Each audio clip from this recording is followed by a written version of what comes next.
여러분 반갑습니다. 오늘 수요 성경 공부 오신 여러분 환영하고요. 우리 잠시 기도하겠습니다.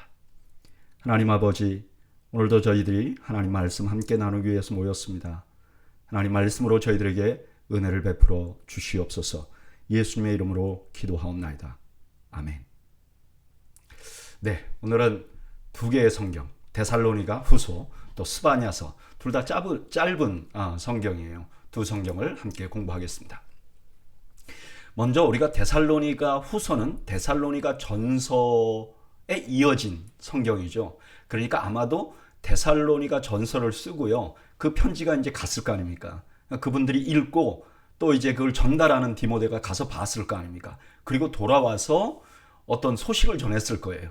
그리고 그 소식을 듣고 나서 아마 다시 보낸 편지가 데살로니가 후서가 아닌가, 우리가 이렇게 생각할 수 있습니다. 1절, 바울과 실루아노와 디모데는 하나님 우리 아버지와 주 예수 그리스도 안에 있는 데살로니가인의 교회에 편지하노니 하나님 아버지와 주 예수 그리스도로부터 은혜와 평강이 너희에게 있을지어다.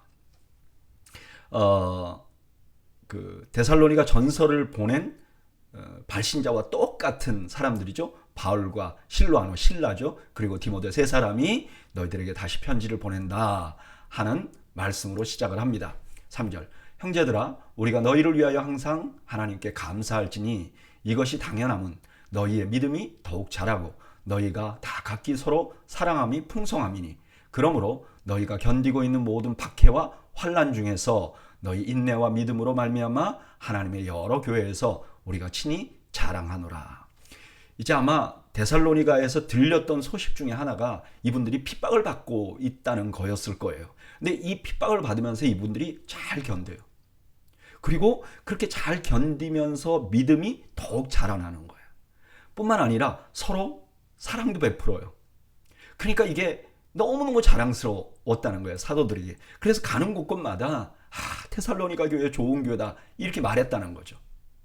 그래서 이 사실 때문에 감사하다, 먼저 데살로니가 교회를 칭찬하는 거죠. 5절, 이는 하나님의 공의로운 심판의 표요 너희로 하여금 하나님의 나라에 합당한 자로 여김을 받게 하려 함이니 그 나라를 위하여 너희가 또한 고난을 받았느니라. 자, 이제 핍박을 받는 거에 대해서 신학적으로 설명을 해주는 거야. 이걸 어떻게 이해해야 되는가? 첫째는 이 환난은 공의로운 심판의 표라고 말해요. 이거는 이제 하나님께서 공의로운 심판이 시작될 것이라는 상징, 하나님의 개입이 시작될 것이라는 상징이라는 거예요.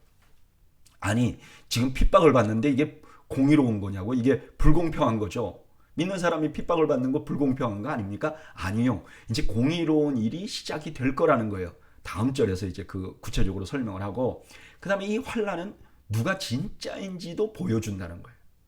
그래서 이걸 잘 통과하면 진짜인지 증명이 되는 거죠. 그러니까 어떻게 보면 지금 데살로니가 교회가 당하고 있는 고난은 그냥 아무런 의미가 없는 것이 아니다 하는 것을 먼저 말씀하는 거죠. 6절, 너희를 환난을 받게 하는 자들에게는 환난으로 갚으시고 환난을 받은 너희에게는 우리와 함께 안식으로 갚으시는 것이 하나님의 공이시니 주 예수께서 자기의 능력의 천사들과 함께 하늘로부터 불꽃 가운데로 나타나실 때에. 왜 공의로우냐? 지금 환난을 받는 건 공의롭지 않지만 언젠가 하나님께서 그 환난을 지금 나한테 주는 자들에게는 오히려 하나님이 환난으로 갚으시고, 그리고 성도들, 지금 핍박받고 있는 성도들에게는 안식을 주실 것이다. 이렇게 선언하는 거죠. 그리고 사실 그 모든 것이 완전하게 이루어지는 때는 언제냐? 주님이 재림하실 때예요. 근데 주님의 재림을 설명을 하는데 그 다음에 이어서 뭘 제일 먼저 말하냐면 주님이 능력이 있는 분이라는 거예요. 그리고 이 땅의 수준이 아니라 하늘의 수준에서 내려올 거라는 거예요. 그리고 그분은 불꽃 가운데 나타난다. 심판하실 분이라는 거예요. 자, 이제 우리에게 환난을 줬던 자들이 환난을 당할 것이다. 그럼 언제 그렇게 될 것인가? 주님 재림하시면 그렇게 될 것이다. 이렇게 상상할 수 있도록 해주는 거죠. 8절, 하나님을 모르는 자들과 우리 주 예수의 복음에 복종하지 않는 자들에게는 형벌을 내리시리니 이런 자들은 주의 얼굴과 그의 힘의 영광을 떠나 영원한 멸망의 형벌을 받으리로다. 주님의 재림을 믿지 않는 자들에게는 그날 형벌의 날이라는 거예요. 당연한 거죠. 사는 동안 하나님을 거부했잖아요. 근데 이제 주님이 오셔서 종말이 되면 계속 하나님을 거부하잖아요. 하나님이 계시는 곳은 천국, 하나님이 계시지 않는 곳은 어디도? 지옥. 그러니까 멸망의 형벌을 받는 거죠. 이 땅에서 하나님 싫어하니까 그래? 그러면 하나님 싫어하는 곳에 가. 그렇게 싫어하니까 떨어져. 그러니까 그게 지옥이 되는 거죠. 10절. 그날에 그가 강림하사 그의 성도들에게서 영광을 받으시고 모든 믿는 자에게서 놀랍게 여김을 받으시리니 이는 우리의 증거가 너희에게 믿어졌음이라. 성도들은 주님께 영광을 돌리는 분들이잖아요. 그러니까 주님이 나타나면 당연히 더 영광을 돌리겠죠. 그리고 우리가 믿고 있었지만 실제로 보면 더 놀라울 거라는 거예요. 주님 재림하시면. 이게 이미 데살로니가 사람들은 다 알고 믿고 있는 바지 않느냐. 내가 지금 무슨 특정한 일 때문에 얘기하는 게 아니라 너희들이 다 알고 있는 거 아니냐. 이렇게 말씀하는 거죠. 그리고 11절, 12절. 이러므로 우리도 항상 너희를 위하여 기도하면 우리 하나님이 너희를 그 부르심에 합당한 자로 여기시고 모든 선을 기뻐함과 믿음의 역사를 능력으로 이루게 하시고 우리 하나님과 주 예수 그리스도의 은혜대로 우리 주 예수의 이름이 너희 가운데서 영광을 받으시고 너희도 그 안에서 영광을 받게 하려 함이라. 이제 11절 12절은 핍박을 받고 있는 성도들을 위해서 바울이 기도합니다. 뭐라고 기도하는가? 부르심에 합당한 자로 여김을 받도록. 그게 뭐냐? 환난을 잘 이기는 것. 여러분, 환난을 잘 이기도록 우리가 기도합니다. 그리고 그 성도들이 가진 선한 목적과 믿음으로 행하는 모든 일이 이루어지게 해달라고. 그리고 그들로 인해서 주님의 이름이 영광을 받고 그 주님의 이름이 영광을 받는 것 때문에 이분들도 영광을 받게 해달라고 기도합니다.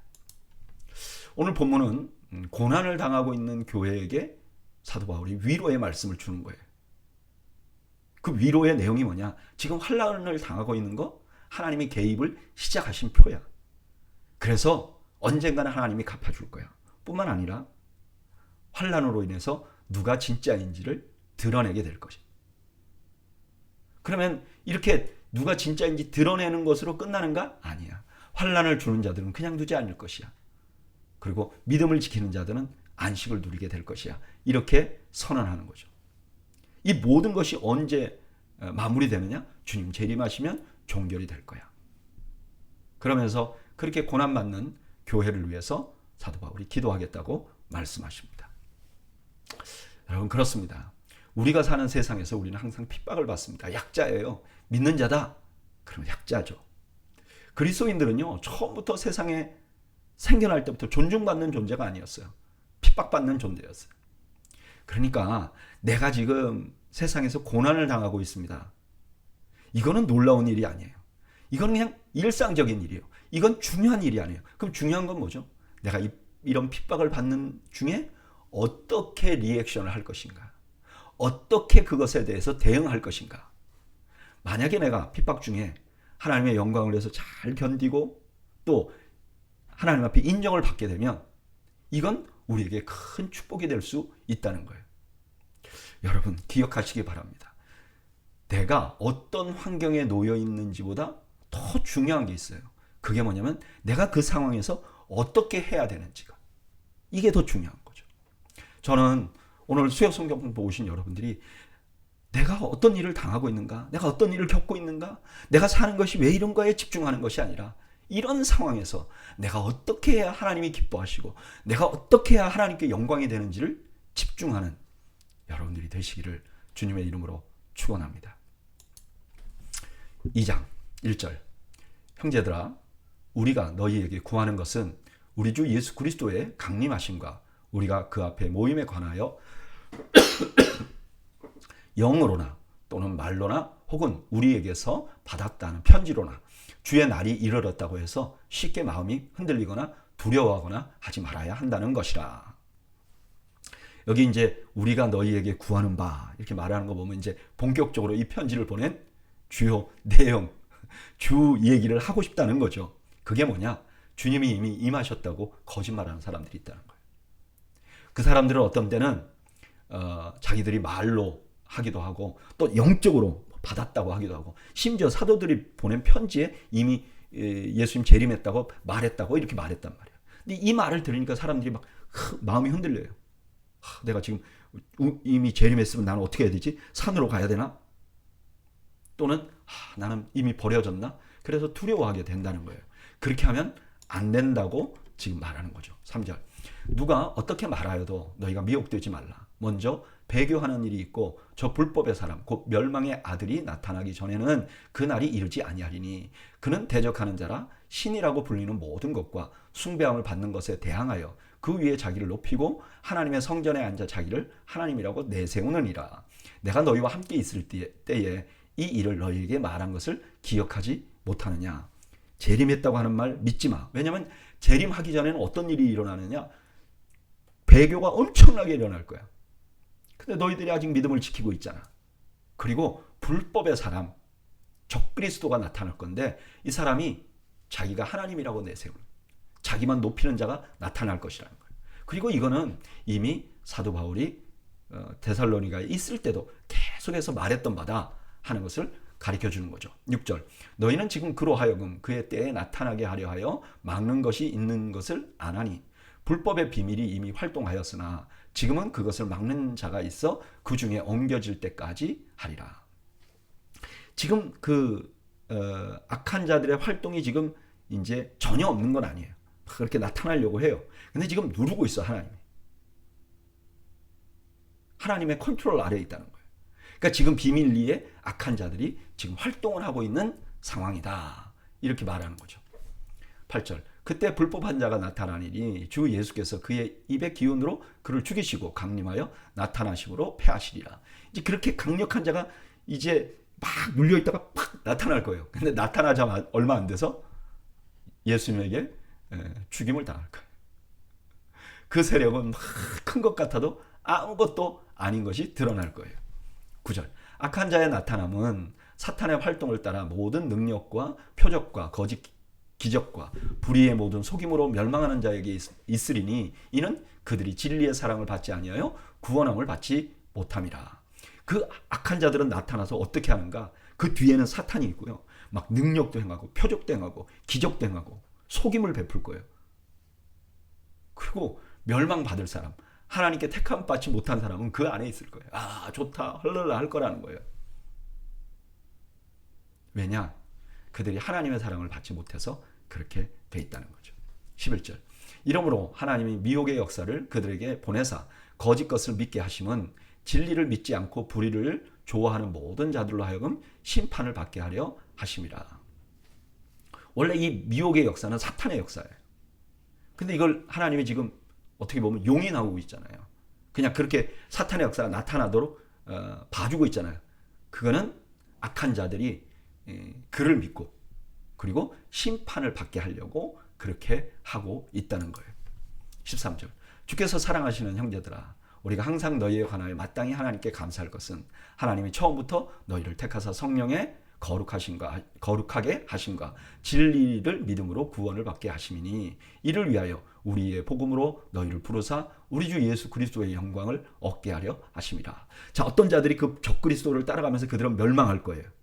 그런데 지금 복음에 든든히 서 있는 여러분들은 하나님이 이미 택하셔서 거룩하게 하셨고 그다음 믿음을 갖게 하셨다는 거예요.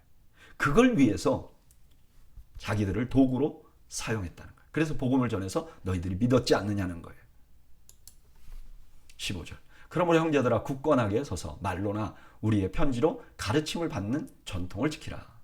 우리 주 예수 그리스도와 우리를 사랑하시고 영원한 위로와 좋은 소망을 은혜로 주신 하나님 우리 아버지께서 너희 마음을 위로하시고 모든 선한 일과 말에 굳건하게 하시기를 원하노라. 처음부터 받은 그 말씀에 굳게 서 있으라고 마지막으로 권하는 거죠. 그리고 그들을 축복합니다. 뭐라고요? 주님과 예수님과 하나님께서 그들의 마음을 위로해 주고 그들의 행동과 말을 더 굳게 해달라고. 지금 너희들도 굳게 하려고 하고 있지만 그러나 하나님이 너희들을 붙들어 주셔서 굳게 해달라고 이렇게 간구합니다. 오늘 데살로니가후서 2장 1절에서 17절까지는요. 데살로니가 교회 안에 잘못된 종말론이 들어온 거예요. 이 사람들은 뭐라 그러냐? 주님이 이미 재림하셨어. 그러니까 이 얘기를 듣고 생을 포기하거나 아니면 자기가 이제 복음에서 제외됐으니까 저주를 받은 거 아닌가 하고 두려움이 생기게 된다는 거예요. 근데 이런 일이 여러분 1세기 데살로니가 후서 때만 일어난 게 아니에요. 기독교 역사상 계속 일어나요. 우리나라에서도 계속 일어나요. 근데 이런 주장에 대해서 바울이 아주 분명하게 말합니다. 주님이 재림하시기 전에 배교와 불법의 사람이 일어날 거예요. 이들은 드러나기 전에 비밀리에 악한 주장을 할 것입니다. 그들은 신기한 기적도 행할 것이고 스스로 하나님 자리에 높일 것입니다. 그러나 주님이 재림하시면 순간적으로 죽임을 당할 거예요. 그러면 그들을 따르는 모든 자들도 멸망하게 될 거예요. 그러니까 지금 교회 안에서 비밀리에 주님 재림하셨어 이렇게 말하는 거는 억제된 악의 세력의 역사라는 거예요. 왜 이렇게 하느냐? 자기와 함께 멸망할 자들을 모아서 함께 멸망하려고. 그런데 이런 일이 있을 때 진짜 하나님의 사랑을 받은 사람들은 말씀에 든든히 서 있다는 거예요. 더욱 든든히 서 있게 된다는 거예요. 그래서 이들이 진짜인 것이 드러나게 된다는 거예요. 여러분 그렇습니다. 말세를 사는 방법은요. 무슨 신기한 것에 현혹돼서는 안 돼요. 어디에 더 든든히 서야 되죠? 하나님의 말씀 앞에 더 든든히 서야 됩니다. 그리고 더 선한 말을 하고 더 선한 일을 행해야 하는 거죠. 저는 이 말씀 묵상하면서 과거에 한국교회에 유행하던 재림론자들의 뿌리가 어디 있는지 알게 됩니다. 그들은요. 일상을 포기하게 만들었어요. 그들은 심한 두려움을 줬어요. 이 둘 다 옳은 방법이 아니죠. 오늘 믿음이 있는 자들은 오늘 우리 주님이 재림하셔도 우리는 구원 받게 돼 있어요. 그러므로 우리는 두려워할 필요가 없습니다. 그리고 진짜 주님을 신뢰하는 사람이라면 주님 오시는 순간까지 주님의 말씀을 신뢰하고 순종해야 돼요. 주님의 말씀을 더욱더 신뢰하고 순종해야 되는 것입니다. 저는 여러분들이 거짓된 종말론에 현혹되지 않는 분들이 되기를 바라요. 눈에 보이는 현상보다는 하나님의 말씀에 더 집중하고 내일 주님이 재림하신다 하더라도 난 구원받을 사람이니까 난 오늘 주님이 가르치신 대로 살아갈 것이야 하는 결단을 하는 저와 여러분들이 되시기를 주님의 이름으로 축원합니다. 3장 끝으로 형제들아 너희는 우리를 위하여 기도하기를 주의 말씀이 너희 가운데서와 같이 퍼져나가 영광스럽게 되고 또한 우리를 부당하고 악한 사람에게서 건지시옵소서 하라. 믿음은 모든 사람의 것이 아니니라. 이제 편지 마지막으로 사도 바울이 뭐라 그러냐? 우리를 위해서도 기도해 주세요. 여러분 아무리 뛰어난 사도도요 기도받아야 해요. 여러분 목사도 기도가 필요합니다. 아니 어쩌면 더 필요합니다. 여러분 기도해 주시기 바랍니다. 바울은 기도해달라고 해요. 근데 그 바울이 기도해달라고 하는 건 자기 사사로운 약점을 위해서 기도해달라고 하는 게 아니에요. 오늘 본문에 보면 뭐라 그러죠? 자기가 전한 말씀이 더 퍼져나가게 되기를 먼저 기도하는 거죠. 그리고 부당하고 악한 사람에게서 건지시옵소서. 지금 보니까 데살로니가 교회만 핍박을 받고 있는 게 아니에요. 바울도 핍박을 받고 있었어요. 그러니까 이거 좀 건지게 해달라고. 그리고 마지막에 의미심장한 말을 합니다. 믿음은 모든 사람의 것이 아니야. 복음을 전하나 그걸 받아들이는 사람도 있고 그걸 빌미로 핍박하는 사람도 있어요. 예수님께서도 뭐라고 그러셨죠? 거룩한 것을 개에게 주지 말며 너희 진주를 돼지 앞에 던지지 말라. 너희가 복음 전한다고 다 믿는 게 아니다는 거예요. 믿지 않는 사람들이 복음에 오히려 역으로 반응하는 사람들이 있을 거라고 지금 말씀하고 있는 거죠. 3절 주는 미쁘사 너희를 굳건하게 하시고 악한 자에게서 지키시리니 너희에 대하여는 우리가 명한 것을 너희가 행하고 또 행할 줄을 우리가 주 안에서 확신하노니 주께서 너희 마음을 인도하여 하나님의 사랑과 그리스도의 인내에 들어가게 하시기를 원하노라. 자기를 위해서 기도해달라고 그러고 또 그 다음에 데살로니가 교인들을 격려합니다. 주께서 악한 자들에게서 그들을 지킬 것입니다. 여러분 염려하지 마십시오. 주님이 지킬 것입니다. 그리고 그들의 마음을 우리 주님이 인도해 주실 것이라고 확신한다고 격려하는 거죠. 6절 형제들아 우리 주 예수 그리스도의 이름으로 너희를 명하노니 게으르게 행하고 우리에게서 받은 전통대로 행하지 아니하는 모든 형제에게서 떠나라. 자, 6절에서 데살로니가 교회의 세 번째 문제점을 지금 발견하는 거예요. 첫 번째는 뭐였죠? 이들이 핍박을 받았어요. 두 번째는 뭐였죠? 이단 사설이 있었어요. 마지막에 어떤 사람이 있느냐? 그 안에서 게으르게 행하는 사람이 있어요. 자, 이 게으르게 행하는 사람이 왜 게으르게 행하는가? 한 세 가지로 우리가 예상을 할 수 있어요. 첫째는 이제 재림이 곧 온다고 막 퍼졌으니까 아이고 나는 이제 막 일 안 할 거야. 주님 금방 재림한대. 이런 사람도 있을 수 있고, 그 다음에 지금 자비량하고 있는 바울과는 다르게 복음을 전하고 대접받으려고 하는 사람이 들어왔을 수도 있고, 아니면 그냥 뭐 천성적으로 게으른 사람이 교회 안에 있을 것 같고, 저는 개인적으로 두 번째 같아요. 본문을 좀 더 살펴보죠. 7절. 어떻게 우리를 본받아야 할지를 너희가 스스로 아나니 우리가 너희 가운데서 무질서하게 행하지 아니하며 누구에게서든지 음식을 값없이 먹지 아니하고 오직 수고하고 애써 주야로 일함은 너희 아무에게도 폐를 끼치지 아니하려 함이니 우리에게 권리가 없는 것이 아니요 오직 스스로 너희에게 본을 보여 우리를 본받게 하려 함이라. 게으른 사람에 대한 얘기를 하고 나서 바울이 뭐 얘기하냐면 자기들이 데살로니가 교회에서 공짜로 음식을 대접받지 않았다는 거예요. 가능하면 그렇게 안 하려고 하고 자기들이 자비량하려고 애썼다는 거예요. 이유는 아무에게도 폐를 끼치지 않으려고 했다는 거예요. 근데 이게 권리가 없어서, 우리는 사도가 아니라서 그렇게 한 게 아니라는 거예요. 왜 그러냐? 그리스도인들은 이렇게 살아야 된다는 걸, 또 사역자들은 이렇게 살아야 된다는 걸 모범을 보이기 위해서 그랬다는 거예요. 저는요 이런 말씀 보면요, 저도 목회자지만 요즘에 참 이 말씀 그냥 들으면 부끄러워해야 될 목회자들이 너무 많은 것 같아요. 저를 포함해서. 10절. 우리가 너희와 함께 있을 때에도 너희에게 명하기를 누구든지 일하기 싫어하거든 먹지도 말게 하라 하였더니 우리가 들은즉 너희 가운데 게으르게 행하여 도무지 일하지 아니하고 일을 만들기만 하는 자들이 있다 하니 이런 자들에게 우리가 명하고 주 예수 그리스도 안에서 권하기를 조용히 일하여 자기 양식을 먹으라 하노라.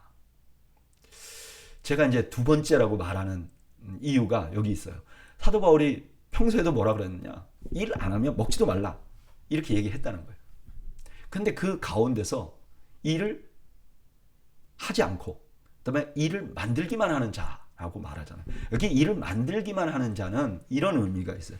그러니까 자기는 일을 하지 않고 다른 사람들 참견만 하는 거예요. 그러니까 아마도 사도 바울이 지나가고 나서 어떤 자기들도 교사라고 이렇게 성경 가리키겠다고 하는 사람들이 나타난 거예요. 근데 이 사람들은 일을 안 해요. 그리고 얻어먹기만 해요. 왜 안 주냐고 그래. 왜 대접을 이렇게 하느냐고. 왜 목사 대접을 이렇게 하느냐고. 그렇게만 생각하는 거예요. 말하는 거예요. 그리고 그냥 그렇게만 하면 또 몰라. 그 다음에 다니면서 너 이거 왜 이렇게 잘못했어? 너 이거 왜 이렇게 잘못했어? 지적질만 한다는 거예요. 그런 사람들 어떻게 하라 그러죠? 그런 사람들에게 조용히 있어. 너 먹을 거나 챙겨서 먹고 살아. 이렇게 말하겠다는 거예요. 13절. 형제들아 너희는 선을 행하다가 낙심하지 말라. 누가 이 편지에 한 우리 말을 순종하지 아니하거든 그 사람을 지목하여 사귀지 말고 그로 하여금 부끄럽게 하라. 그러나 원수같이 생각하지 말고 형제같이 권면하라. 반대로 지금도 계속해서 부지런하게 선을 행하는 사람들이 있잖아요. 자기가 일 열심히 해서 자기도 먹고 살 뿐만 아니라 다른 사람들 돕고 있는 사람들 낙심하지 말라. 계속하라 그래요. 그리고 마지막으로 뭐라 하냐면 계속 그렇게 엉뚱한 소리하고 다니는 사람들 부끄럽게 해야 된다. 가서 얘기해야 된다. 그렇게 하지 말라고. 그런데 다만 사랑을 가지고 권하라고 말하는 거죠. 16절. 평강의 주께서 친히 일마다 때마다 일마다 너희에게 평강을 주시고 주께서 너희 모든 사람과 함께 하시기를 원하노라. 나 바울은 친필로 문안하노니 이는 편지마다 표시로 이렇게 쓰노라. 우리 주 예수 그리스도의 은혜가 너희 무리에게 있을지어다. 마지막에 평강의 은사를 선포합니다. 참 너무 감사하고 아멘이라고 할 수밖에 없죠. 오늘 본문에서 바울은요 자신을 위해서 기도해달라고 구해요. 그리고 데살로니가 교인들을 격려하고 축복합니다. 그리고 나서 마지막으로 한 가지 이슈를 다뤄요. 그게 뭐냐면 게으른 자에 대한 말씀이에요. 성경은 이 사람이 왜 게으른지 정확히 말하지 않아요. 그러나 우리가 유추해서 생각해 보면 먼저 바울의 일행과 비교되잖아요. 그러니까 아마 이 사람들이 리더였던 것 같아요. 그죠? 그러니까 바울의 일행은 도움을 받는 걸 극도로 조심했어요.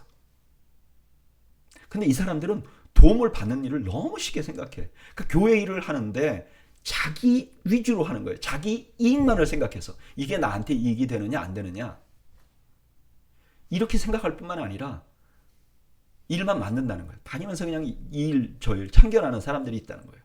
이런 사람들 때문에 선을 행하는 사람이 낙심이 되잖아요. 그러니까 낙심하지 말라고. 그리고 그런 사람과 교제하지 말라고. 그리고 충고하라고 권합니다. 저는 이 말씀 그냥 1차적으로 사역자에게 적용을 해봅니다. 그래서 저는 사실은 자비량 사역하는 거 나쁘지 않다고 생각해요. 물론 요즘에는 교회 일이 너무 바빠져서 많아져서 자비량 하기가 좀 어렵지만 자비량 사역하는 거 한번 해볼 만한 것 같아요. 저도 잠시 자비량 사역을 해봤는데 참 행복하더라고요. 뿐만 아니라 이걸 교회 전체로도 적용해 볼 수 있을 것 같아요. 저는요, 우리 교회가 실업자가 없어야 된다고 생각해요. 우리 교회 안에. 누구는 봉사하고 누구는 대접받기만 해서는 안 된다고 생각합니다. 그거는 성경적인 교회가 아니에요. 우리 교회는 모두가 서로 돕고 힘을 합쳐 섬기는 그런 교회가 되기를 소망해요. 지난 주간에 어떤 성도님하고 제가 대화를 하면서 이걸 알게 됐어요. 우리 도회교회 있잖아요. 우리 교회는 지금 어떤 분들이 남아있는가? 어떤 분들이 우리 교회 성도로 있는가? 제가 보면요. 이제 그 교회를 볼 때 교회가 부족한 게 있잖아요. 근데 부족한 게 있을 때 저 교회가 저게 부족하구나. 내가 저거를 메꿔야 되겠다. 저 부족함을 내가 메꿔야 되겠다. 그런 분들은 우리 교회에 남아있어요. 근데 왜 저거를 저 사람들이 안 메꿔주지? 난 이거 불편한데 왜 안 메꿔주지? 그런 사람들은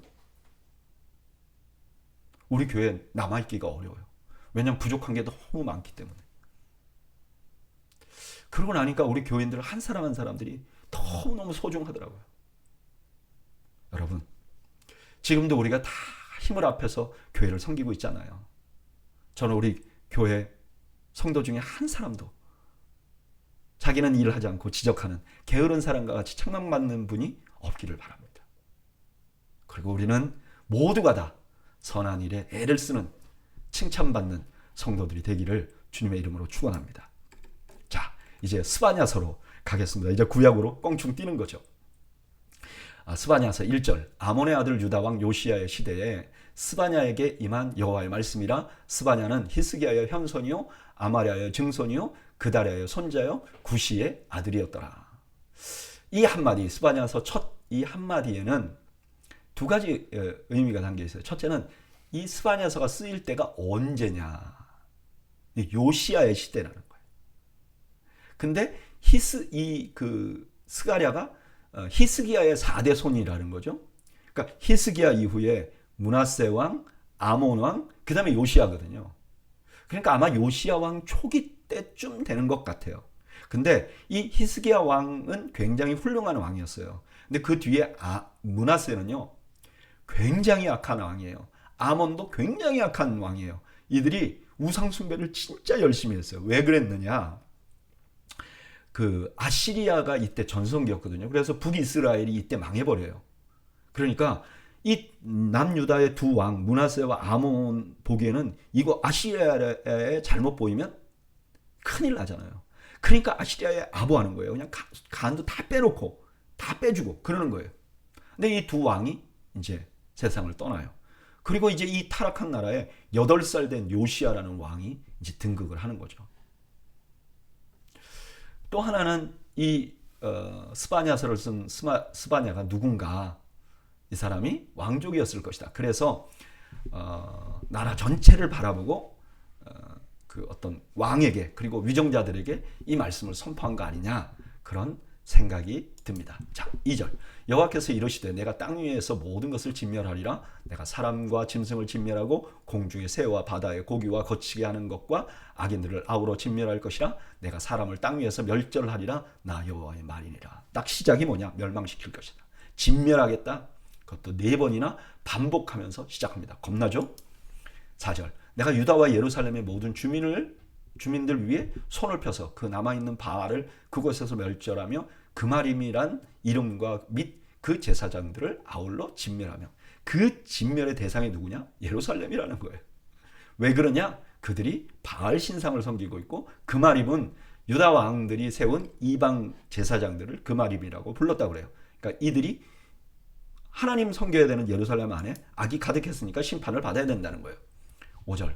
또 지붕에서 하늘의 무별에게 경배하는 자들과 경배하며 여호와께 맹세하면서 밀감을 가리켜 맹세하는 자들과 여호와를 배반하고 따르지 아니하는 자들과 여호와를 찾지도 아니하고 구하지도 아니하는 자들을 멸절하리라. 자기 지붕에서 1월 성실을 섬겼다는 건 이게 뭐 각 집에까지 다 이 우상 숭배가 퍼졌다는 거죠. 그리고 어떤 사람들은 하나님도 섬기고 우상도 섬기고, 그리고 심지어 하나님을 찾지 않는 자들도 다 멸망시켜 버릴 거라는 거예요. 심판을 하겠다는 거예요. 7절. 주 여호와 앞에 잠잠할지어다. 이는 여호와의 날이 가까웠으므로 여호와께서 희생을 준비하고 그가 청할 자를 구별하셨습니다. 유다가 이렇게 범죄했다는 걸 선포하고 나서 그 다음에 여호와의 날이 가까웠다.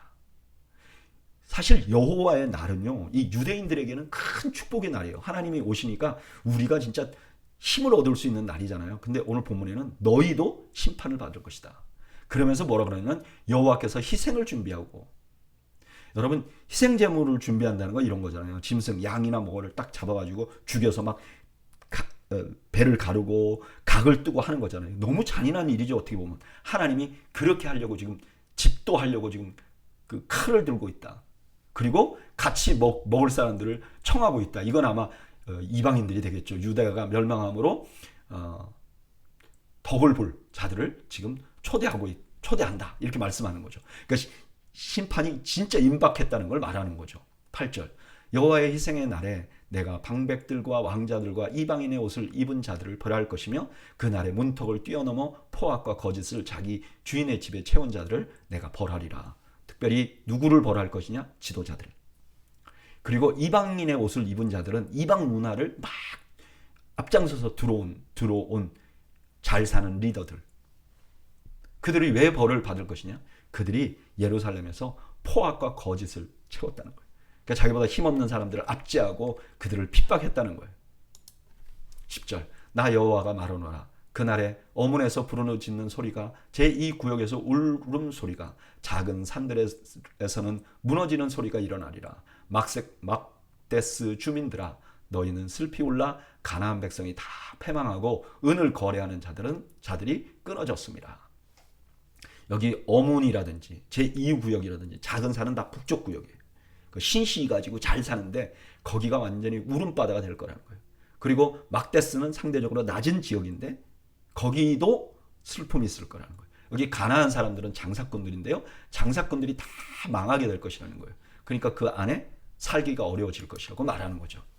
12절. 그때 내가 예루살렘에서 찌꺼기같이 가라앉아서 속으로 스스로 이르기를 여호와께서는 복도 내리지 아니하시며 화도 내리지 아니하시리라 하는 자들을 등불로 두루 찾아 벌하리니 그들의 재물이 노략되며 그들의 집이 황폐할 것이라. 그들이 집을 건축하나 거기 살지 못하며 포도원을 갖거나 그 포도주를 마시지 못하리라.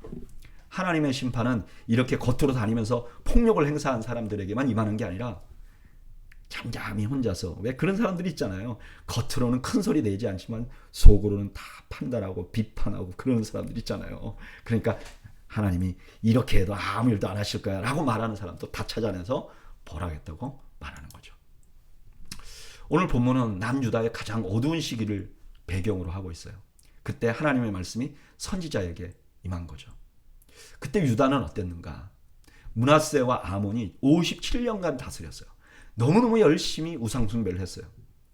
여러분, 우리나라가 일제 36년 동안 일본에게 압제를 받았는데 57년간 그랬단 말이에요. 근데 그 아몬이 죽고 요시야가 왕위에 올랐는데 이건 뭐 나라가 엉망진창이에요. 그때 스바냐 선지자가 나와서 이렇게 말하는 거죠. 여호와의 날이 임할 것이다. 하나님이 임하시면 너희들 다 심판받을 것이야. 근데 저는 이 여러 말씀 중에 12절 말씀이 너무 와닿아요. 12절에 그때 내가 예루살렘에서 찌꺼기같이 가라앉아서 마음속에 스스로 이르기를 여호와께서는 복도 내리지 아니하시며 화도 내리지 아니하시리라 하는 자들을 등불로 두루 찾아 벌하리라. 60년 가까이 지금 하나님 떠났는데 아무 일도 없었잖아요. 그러니까 이들이 생각하기에 하나님은 아무 일도 못해. 이렇게 생각하는 사람들이 있잖아요. 근데 하나님은 그런 분이 아니시라는 거예요. 하나님은 심판하시는 분이라고. 마치 예레미야서 17장 7절에 나 여호와는 심장을 살펴 폐부를 시험하고 각각 그의 행위와 그의 행실대로 보응하리니. 여러분, 우리 하나님은 아무것도 안 하는 하나님이 아닙니다. 하나님을 의식하고 살아야 됩니다. 내가 죄를 지어도 평안하다고 겁없이 살면 안 됩니다. 저는 오늘 수요 성경 공부 나오신 여러분들이 하나님 두려운 줄 알고 사시는 여러분들이 되시길 바라요. 하나님 두려워하면서 살아야 합니다. 14절 여호와의 큰 날이 가깝도다. 가깝고도 빠르도다. 여호와의 날의 소리로다. 용사가 거기서 심히 슬피 우는도다. 그날은 분노의 날이요 환난과 고통의 날이요 황폐와 패망의 날이요 캄캄하고 어두운 날이요 구름과 흑암의 날이요 나팔을 불어 경고하며 견고한 성읍을 치며 높은 망대를 치는 날이로다. 그날이 가까웠다고 반복해서 선언해요. 어떤 용사도 그걸 막지 못할 것이다. 어떤 견고한 요새도 막지 못할 것이다. 17절 내가 사람들에게 고난을 내려 맹인같이 행하게 하리니 이는 그들이 나 여호와께 범죄하였습니다. 또 그들의 피는 쏟아져서 티끌같이 되며 그들의 살은 분토같이 될지라. 그들의 은과 금은 여호와의 분노의 날에 능히 그들을 건지지 못할 것이며 이 온 땅이 여호와의 질투의 불에 삼켜지리니 이는 여호와가 이 땅 모든 주민을 멸절하되 놀랍게 멸절할 것입니다. 맹인 같게 한다는 것은 뭐 맹인이 문제가 있다는 게 아니라 이제 앞뒤로 어떻게 될지 모른다는 거예요. 그리고 그들이 쌓아놓은 수많은 아시리아와 좀 잘 이렇게 해서 쌓아놓은 부가 아무 소용이 없을 것이라는 거예요.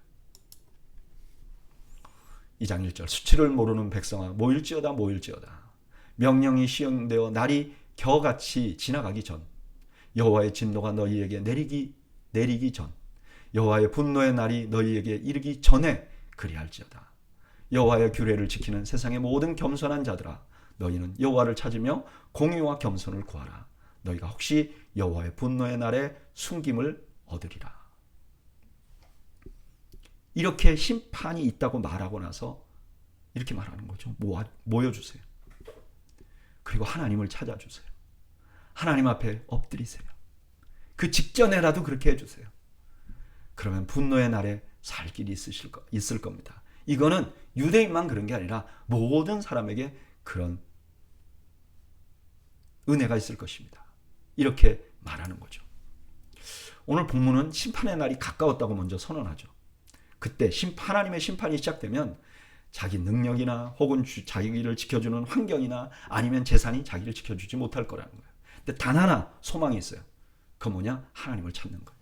회개하는 거예요. 마치 법궤를 뺏긴 이스라엘 백성들이 미스바에 모여가지고 함께 하나님 앞에 모여서 회개했듯이 그렇게 회개하는 것만이 하나님의 진노를 피하는 유일한 방법이라는 거예요. 여러분, 우리가 살아가다 보면 우리도 믿는 자들도 하나님의 심판의 대상이 될 수 있어요. 하나님이 나에게 진노할 때도 있을 수 있죠. 그런데 기억해야 될 것이 있어요. 내가 어떤 문제가 있든 빨리 회개하는 거예요. 신속히 하나님 앞에 돌아서는 거예요. 그러면 기회가 있다는 거예요. 그리고 이것이 진정한 지혜인 거죠.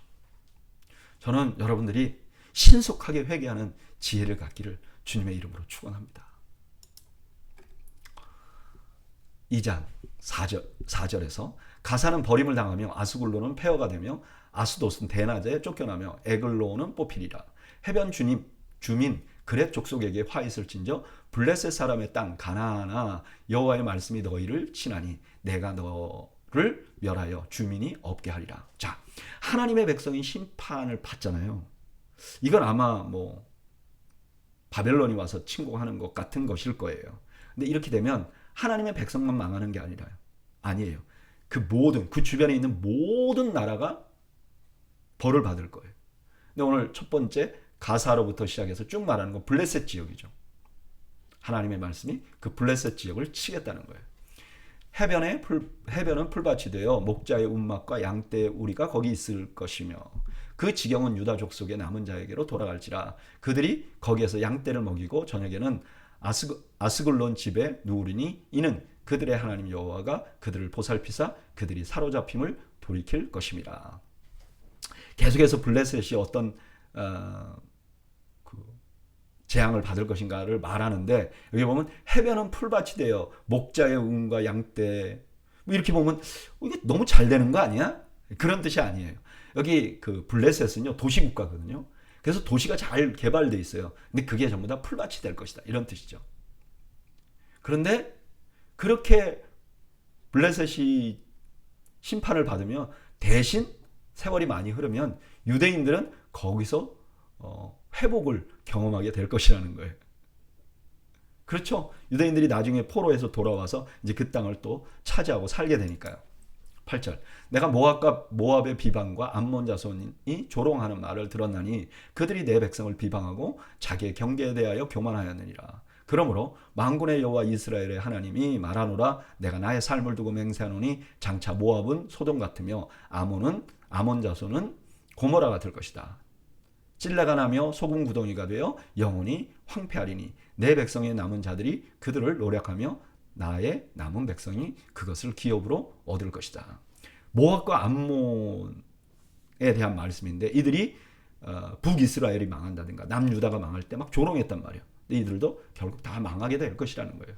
그리고 나중에 되면 유다 백성들이 그 땅을 차지하게 될 것이라고 말합니다. 왜냐하면 그들은 민족 자체가 없어져 버리니까. 10절 그들이 이런 일을 당할 것은 그들이 만군의 여호와의 백성에 대하여 교만하였었음이라. 여호와가 그들에게 두렵게 되어서 세상의 모든 신을 쇠약하게 하리니 이방의 모든 해변 사람들이 각각 자기 처소에서 여호와께 경배하리라. 하나님은 자기 백성에게 교만하게 한 것을 잊지 않은 거예요.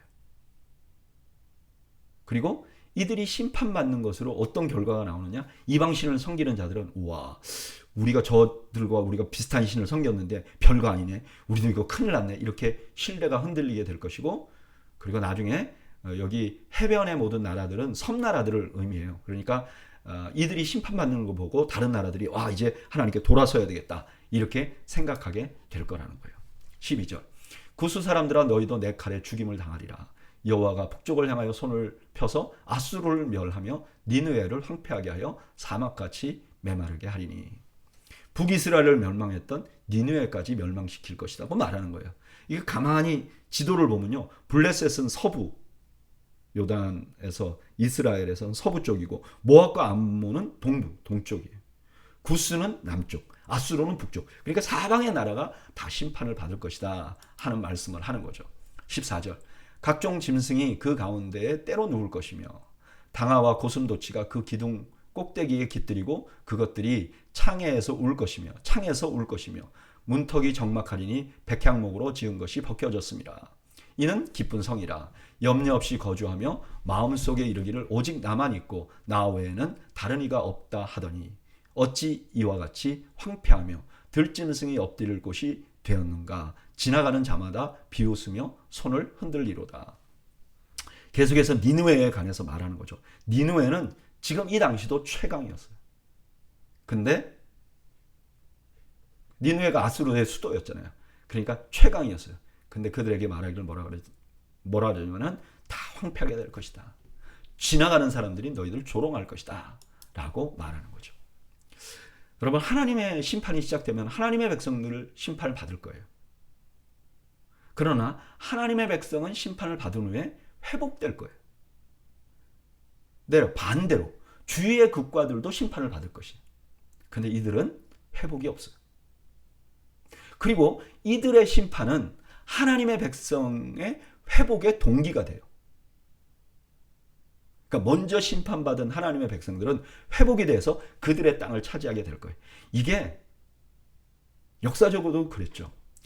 남유다가 바벨론에게 망하잖아요. 그때 바벨론이요, 아수르도 치고 주변 국가를 다 쳐버려요. 유대인들은 다 포로로 잡혀가요. 근데 후에 유대인들만 회복이 돼서 와요. 그 땅으로. 나머지는 다 이제 그냥 흡수돼 버리는 거죠. 근데 이들이 왜 이렇게 심판을 받는가? 이유는 그들이 하나님을 무시하고요, 자신들 중심으로 살았어요. 또 하나는 뭐냐? 자기 백성, 하나님의 백성들을 압제하고 조롱했기 때문에. 저는 여기서 하나님의 사랑을 보게 됩니다. 여러분, 지금 이스라엘 백성들이 하나님께 벌 받는 건 왜 그래요? 자기들이 잘못해서 그렇잖아요. 그러니까 이방 국가가 조롱할 수 있죠. 저렇게 해서 벌 받는가 보다. 근데 하나님은 그것도 싫다는 거예요. 그래서 그들에게 노한다는 거예요. 이건 내 자식이야. 내가 혼낼 거야. 네가 조롱할 거 아니야. 이렇게 말하는 거죠. 여러분, 우리가 받은 사랑이 이런 거예요. 하나님은요, 우리가 잘못하면 책망하십니다. 징계하세요. 그러나 징계를 받는 동안도 우리는 여전히 하나님의 사랑의 품 안에 있어요. 우리 징계받는 우리를 향해서 누가 손가락질하면요, 그거 가만히 안 둔다는 거예요. 여러분, 잊지 마십시오. 우리가 재앙을 받는 중에도, 책망받는 중에도 버림받은 게 아니라 여전히 하나님의 사랑 안에 있다는 것을 잊지 않는 여러분들이 되시기를 바랍니다. 이 하나님 때문에 우리가 소망이 있는 것이죠. 3장 1절, 패역하고 더러운 곳 포악한 그 성읍이 화 있을진저 그가 명령을 듣지 아니하며 교훈을 받지 아니하며 여호와를 의뢰하지 아니하며 자기 하나님에게 가까이 나아가지 아니하였도다. 이제 심판이 어디로 다시 돌아오냐면은 예루살렘으로 바꿔요. 그 예루살렘 거룩한 곳이잖아요. 근데 패역하고 더럽고 포악하구나. 그리고 그 예루살렘은 또 하나 잘못이 있어요. 그게 뭐죠? 이방 국가들은 뭘 모르고 그랬잖아요. 근데 예루살렘에 있는 사람들은 하나님을 어떻게, 하나님이 다 자기를 보여주셨고 어떻게 섬겨야 되는지 다 알려주셨는데 그렇게 안 했다는 거예요. 하나님을 무시했다는 거예요. 하나님을 알면서도 가까이 안 했다는 거예요.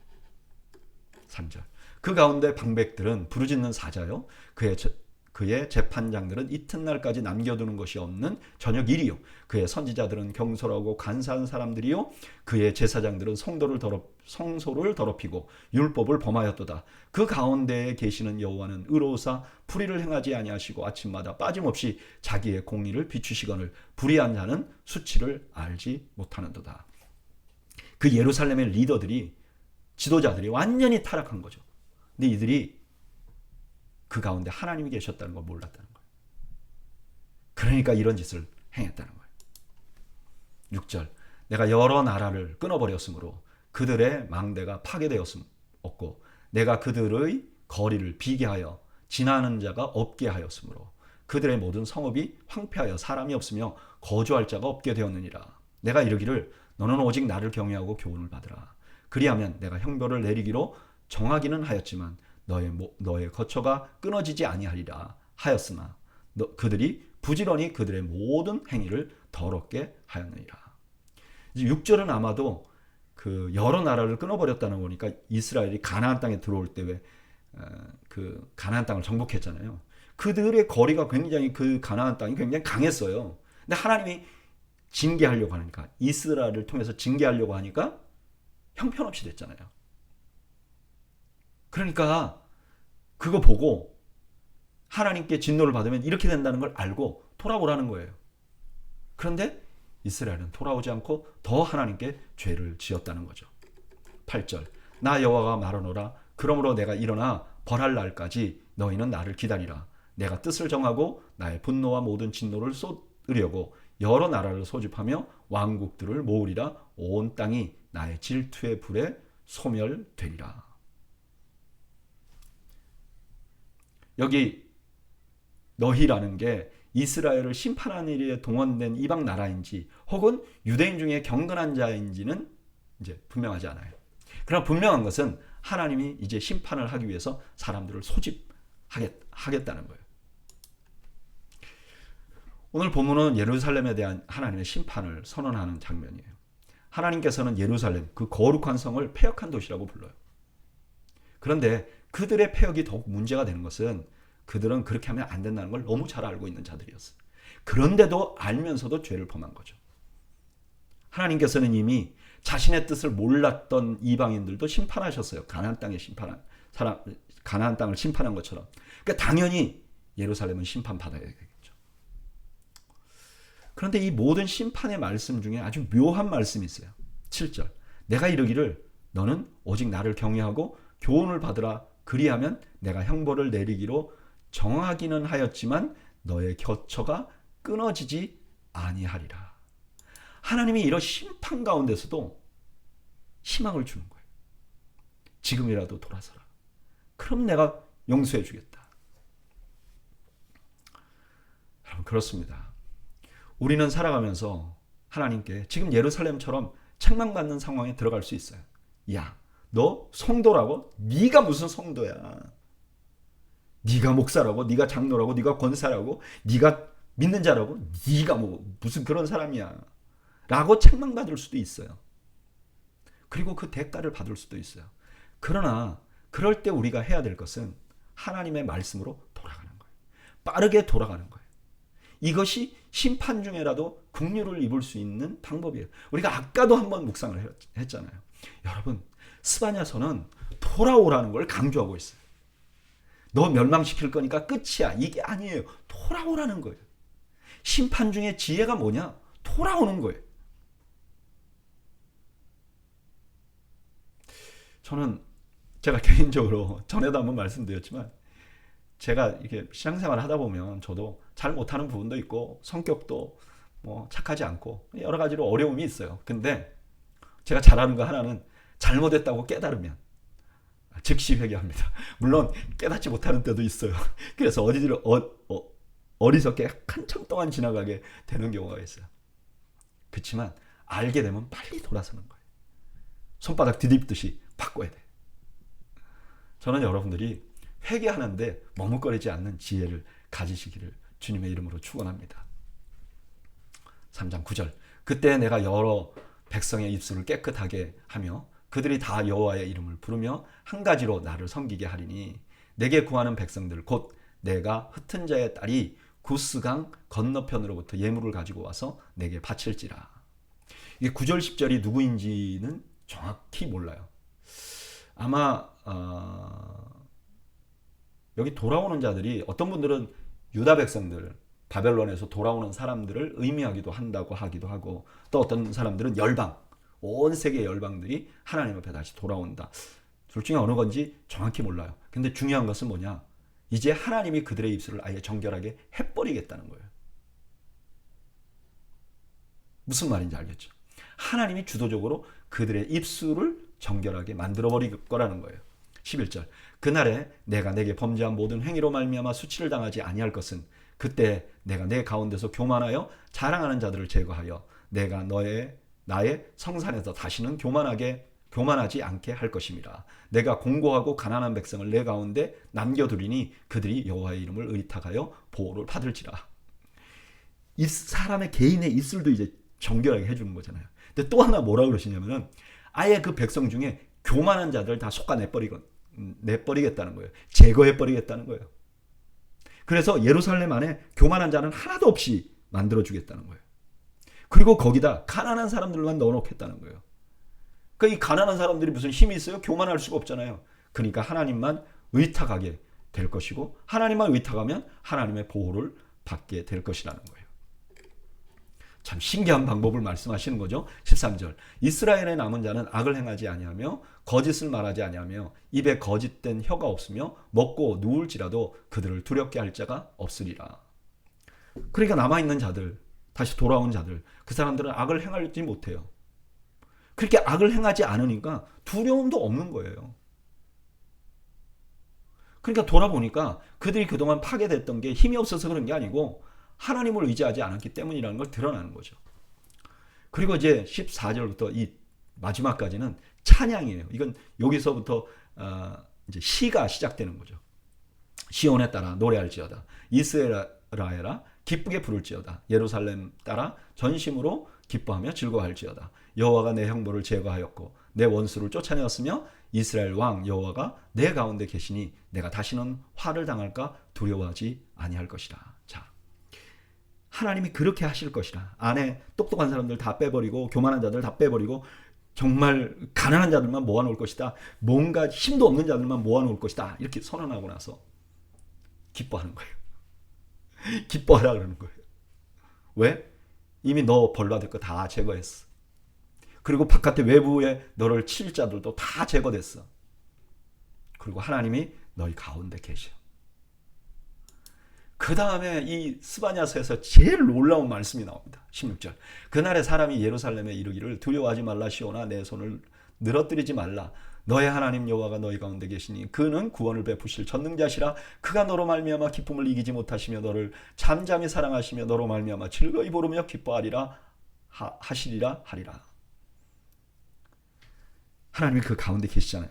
근데 생각해 보세요. 그 하나님 곁에 있는 자들은 다 가난한 자들이에요. 무능력한 자들이에요. 근데 하나님이 그들을 보면서 너무 기쁘다는 거예요. 너무 즐겁다는 거예요. 너무 이쁘다는 거예요. 뛰어나고 잘하고 하나님 잘 섬기고 성전을 만들고 그런 자들이 아니에요. 지금 하나님이 그들을 기뻐한다는 거예요. 소망이 여기 있는 거죠. 18절. 내가 절기로 말미암아 근심하는 자들을 모으리니 그들은 내게 속한 자라. 그들에게 지워진 짐이 치욕이 되었느니라. 절기로 말미암아 근심하는 자들은 이제 포로로 잡혀와서 절기를 못 지키면서 내가 절기도 못 지켜서 어떻게, 주일도 못 섬겨서 어떻게, 그런 사람들을 의미하는 거예요. 그런 사람들에게 포로 시기는 치욕의 삶이었겠죠. 근데 19절. 그때 내가 너를 괴롭게 하던 자들을 다 보라고 저는 자를 구원하며 쫓겨난 자를 모으며 온 세상에서 수욕받는 자에게 칭찬과 명성을 얻게 하리라.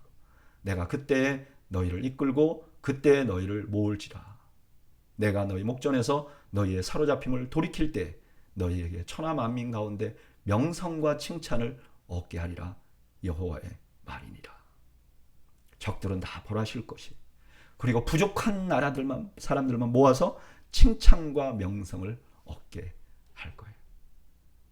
이렇게 약속하시는 거죠. 오늘 본문은 하나님께서 그 백성을 회복시키실 거라는 희망을 주는 말씀이에요. 하나님께서 먼저 열방이 돌아오는 모습을 보여줍니다. 그리고 자기 백성도 회복시킬 것이라고 말씀하세요. 그때 하나님의 성산에 교만한 자들은 다 쏟아내버릴 거예요. 가난한 자들만 남을 거예요. 그들은 힘이 없어서 하나님을 의지할 수밖에 없어요.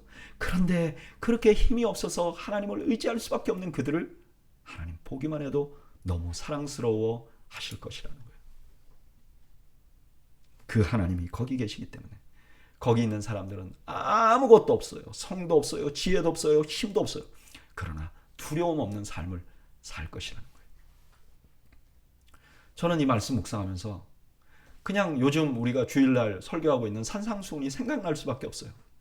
왜 하나님이 가난한 자들에게 복이 있다고 말했는지 알 것 같아요. 왜 그렇죠? 그들은 하나님을 의지할 수밖에 없기 때문에. 그들의 힘을 가지고는 뭐든지 할 것 같았으나 그거는 그들을 지킬 수 없었어요. 그러니까 가난하지 않고 돈이 많은 사람들은 그게 자기를 지킬 것 같은데 못 지킨다는 거예요. 근데 아무것도 없어서 하나님을 의지하잖아요. 그러면 이게 복이 되는 거예요. 왜냐? 하나님이 그들을 너무 사랑스러워하기 때문에. 그런 면에서 저는 무능력함이 축복인 것 같습니다. 잘나서 똑똑해서 교만한 것보다는 아무것도 할 수 없어서 무능력해서 하나님을 의지하는 것이 축복이라는 거예요. 왜냐? 그 온 세상을 심판하실 그 하나님이 그 안에서 그런 자들을 잠잠히 기뻐하시고 너무 사랑스러워서 견디지 못할 정도이기 때문이라는 거예요. 여러분, 하나님을 의지합시다. 나의 힘이 아니라 하나님을 의지합시다.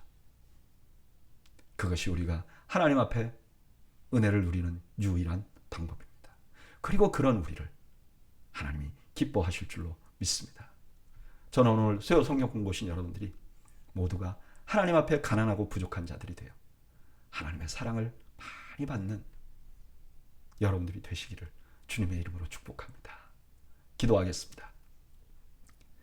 하나님,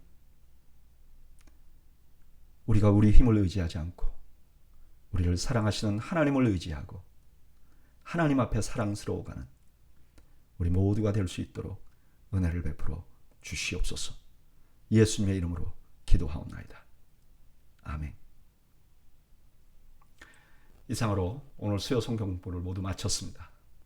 오늘 성경 공부에 나오신 여러분들 모두의 가정에 주님이 주시는 평강이 함께 하시기를 주의 이름으로 축원합니다. 감사합니다.